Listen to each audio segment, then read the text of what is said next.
하나님의 말씀을 정면으로 거부하면서 일단의 성직자라 불리는 특권층의 사람들이 보통의 평범한 교인들을 지배하는 비성경적인 교리다.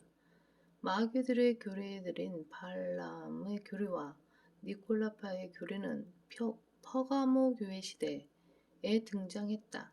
한편 이 교회 시대가 끝난 후에 두아티라 교회 시대로 넘어가면 로마 카톨릭을 상징하는 이세벨이라는 여자가 발람의 교리를 그대로 답습하게 된다.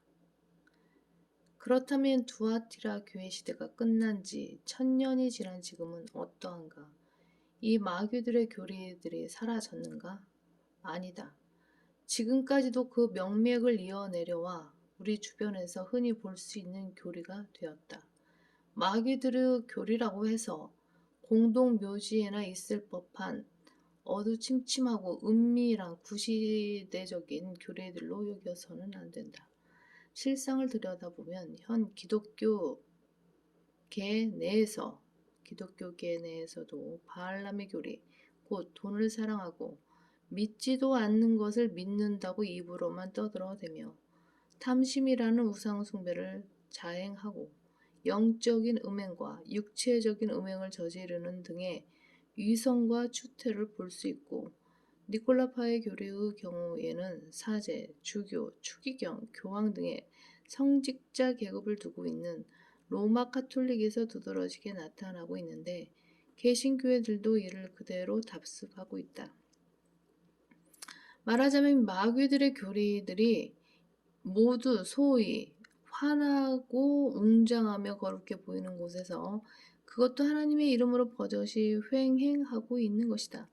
이렇듯 바른 교리에 무지하면 백주대낮에 펼쳐지고 있는 마귀들의 교리들에 속게 된다. 따라서 성경적 교리, 곧 바른 교리는 절대적으로 필요하다. 왜 바른 교리여야 하는가? 마귀들의 교리가 사람들의 혼을 파멸시키기 때문이다. 이는 구원의 교리를 살펴볼 때 더욱 명확해진다. 사도 바울은 로마서에서 그리스도 안에 있는 구원받은 성도의 영적인 상태를 설명할 때 교리라는 용어를 사용한다. 하나님께 감사드리는 것은 너희가 죄의 종이었으나 너희에게 전하여 준 교리의 본을 마음으로부터 순종하여 죄에서 해방되어 의의 종이 되었음이라. 교리적으로 세상의 모든 사람은 아담의 죄를 물려받음으로써 죄인으로 태어난다. 따라서 교리적으로 그렇게 태어난 모든 사람은 죄의 종으로서 죽은 다음에 그 혼이 지옥에 갈 수밖에 없다. 하지만 십자가에 못 박이신 예수 그리스도의 죽음으로 하나님과 화해하게 되었고, 십자가에서 흘리신 예수 그리스도의 보혈로 의롭게 되어 하나님의 진노로부터 구원받게 되었다는 그 교리의 본을 마음으로 믿고 믿음으로 순종하면 구원을 받아 의의 종이 된다. 혹자는 여기서 순종한다는 말씀이 믿음이 아닌 행위를 말한다면서 행위에 의한 구원을 주장하기도 하지만 얼토당토하는 말이다. 이는 로마서 10장 16절에서 그러나 그들이 모두 복음에 순종한 것은 아니니라. 이사야가 말하기를 주여 우리가 전한 말을 누가 믿었나이까 라고 하였으니 라고 말함으로써 복음에 순종하는 것은 행위가 아니라 복음을 믿는 것이라고 해석해 주기 때문이다. 따라서 믿음으로 복음에 순종할 때 지옥으로부터 구원받고 한 번 받은 구원은 절대로 잃어버리지 않는다는 것이 구원과 구원의 영원한 보장에 관한 교회 시대의 구원의 교리다.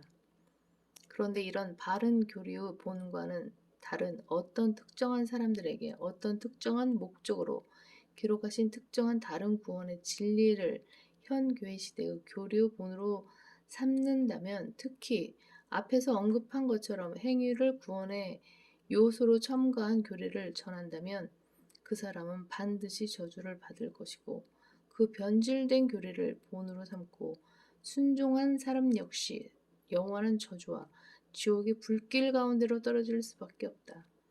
더욱이 우리나라 개신교의 절대 다수를 차지하고 있는 소위 장자교단으로 자처하는 장로교회에서는 하나님께서 창세전에 구원받을 사람과 지옥에 갈 사람을 미리 정해 놓으셨다.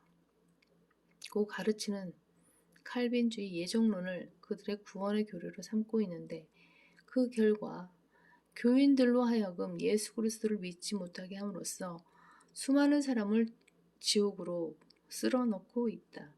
여기서 우리는 왜 바른 교리여야 하는지 그 중요성을 다시 한번 실감하게 되는데 성경을 그저 교훈으로만 가르치는 자들은 이 위험의 심각성을 절대로 깨닫지 못한 채 수많은 혼들을 영원한 파멸로 밀어넣을 수 있는 것이다. 왜 바른 교리여야 하는가? 바른 교리가 있어야 바른 믿음과 바른 실행이 나올 수 있기 때문이다. 사도 바울은 그의 영적인 아들 디모데에게 보낸 첫 번째